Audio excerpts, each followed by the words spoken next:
अग्रे ततः ब्रुवन् यस्त्वैवं ब्राह्मणो विद्यात् तस्य देवा असन्वशे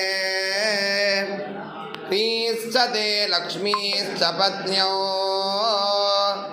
अहोरात्रे पार्श्वे नक्षत्राणि रूपम् अश्विनौ व्याक्तौ इष्टं मणिषाणा अमुं मणिषाणा सर्वं मणिषाणा सहस्रशीर्षं देवं विश्वाक्षं विश्वशम्भुवम् विश्वन्नारायणं देवमक्षरं परमं पदम् विश्वतः परमं नित्यं विश्वन्नारायणगुम्हरिं विश्वमेवेदं पुरुषस्तद्भिश्च उपजीवति।